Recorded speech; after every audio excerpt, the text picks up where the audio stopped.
हम लोगों की मांग है, क्योंकि ये मांग जिस समय रेजांगला के और जो शहीद कुछ हमारे जवान हुए थे, 114 जवान शहीद हुए थे और कुछ उसमें से बच गए थे। ये मांग उस समय के ही प्रधानमंत्री से ये मांग थी, पंडित जवाहरलाल नेहरू से, उसके बाद इंदिरा गांधी से। ये मांग बहुत पुरानी मांग है और अंतिम गठन जहां तक मुझे याद है कि अंग्रेजों ने अंतिम गठन चमार रेजिमेंट के नाम से हुआ था हमारे यहाँ। लेकिन आज भी अगर रेजिमेंटेशन की बात होती है और जातियों पे आधारित रेजिमेंटेशन है, ऐसा नहीं कि नहीं है। राजपूत रेजिमेंट से, मराठा रेजिमेंट से,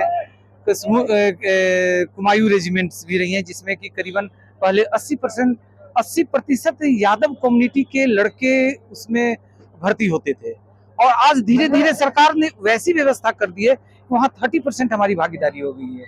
जबकि आप पूरे देश की बात करें तो 26 करोड़ के करीबन हम लोग यादव समाज से हैं, लोग हैं।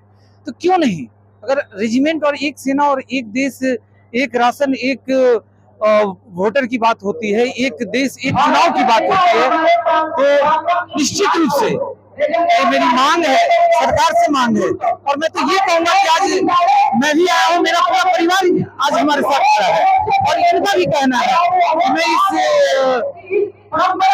अहिर रेजिमेंट में एक बेटा देश के नाम, हम लोग तो इस मुहिम के साथ जुड़े हैं कि हमारे यदुकुल का एक बेटा देश के नाम रहेगा, देश की सेवा के लिए।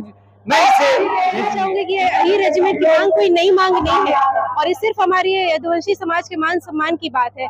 जिस तरीके से हमारे ये सेना में विभिन्न प्रकार के रेजिमेंट है, सिख रेजिमेंट है, मराठा है, राजपूत है, और जब बलिदान में हमारे यदुवंशी बहुत आगे रहते हैं। अगर आप देखिएगा कितने परमवीर चक्र विजेता है, कितने महावीर चक्र विजेता है, और हाल फिलहाल के सालों में भी देखिए कि कितने यादव उसमें जाते हैं। तो उनका अगर उनको सिर्फ मान सम्मान अगर देने की बात हो जाती है तो अहिर रेजिमेंट हमारी बिल्कुल जायज मांग है।